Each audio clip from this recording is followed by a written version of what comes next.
یعنی افغانستان اگه قرار ما 3-1 ببریم باید 10-1 ببریم. اگه قرار تاجیکستان رو 2-0 جلویم 2-2 کنیم باید 4-0 جلو باشیم یه گل بخوریم. اگه قرار با هندی که میره با افغانستان مساوی میکنه ما بازی میکنیم، خب باز اون بهترین نتیجه اون بود، باید 7 تا بهش بزنیم. یا بریم تو اون تورنمنت یه ترسی براشون ایجاد کنیم، یا اگر میریم بخوایم نتایجمون این شکلی باشه ترس از رویارویی با کشور جزو 3 تیم برتر آسیاییم دیگه. قبول داریم که ما همیشه تو این نمودار یا ماییم یا ژاپن یا کره است، استرالیا، عربستان، این 4 تا همیشه با هم دیگه دارن رقابت میکنن. یه طوری بریم تو تورنمنت که وقتی روبروی ما قرار میگیرن دفعه بعد با ما خواستن بازی کنن بگن یادمون باشه تو کشور خودمون 6 تا خوردیم ازشون. همین افغانستان 6-1 سری از ما 3-0 عقب باشه. 6-1 باختن، رفتن رو نقاط ضعفمون کار کردن، شدن 3-1.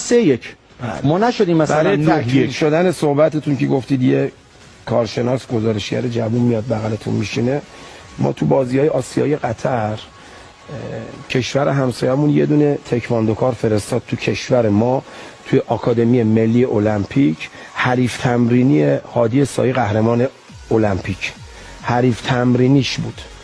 انقدر ترسش از هادی ریخت که در مسابقات آسیایی قطر هادی رو زد، هادی سایی رو. شاید اون ضربه هادی رو قهرمان المپیک بعد از بازی آسیایی قطر تلنگری بود، تلنگر مهمی بود.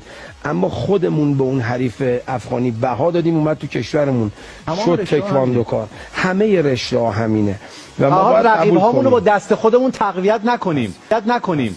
اگر هم میریم تو تورنمنتی رقیبمون رو له کنیم، نه خدای نکرده بی احترامی به شأن و شخصیت. نه بازی فوتبال 10 تا بزنیم، چه ایرادی داره؟ کاری که آلمان میکنه تو هر تورنمنت یا هر بازی دوستانه شرکت کنه با تمام قوا شرکت میکنه، اسپانیا انجام میده. الان ما برای تیمای رنک بالای 100 داریم رزومه درست میکنیم، میگن آقا ما با تیم ملی ایران بازی کردیم، افغانستان، قرقیزستان. این که ممکنه این نمیشیم که با ما بازی نمیکنن، اما اون تیم هست که 4 تا زده.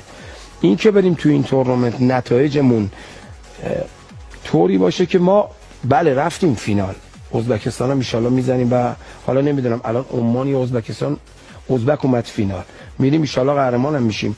اما فقط حریف ما تو این تورنمنت ازبکستان و عمان. عرض کردم اونم خودمون ما قویش کردیم، چون یه زمانی 98 بازی آسیایی جام ملت‌های آسیا 4 تا زدیم، اینقدر ما هم بازی کردیم که اونا پیشرفت کردن، چون ما سر اومدیم دیگه.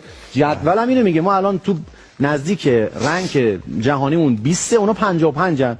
عامل پیشرفت تیم‌های دیگه نشیم برادر من، نشیم، یه پله بریم بالاتر.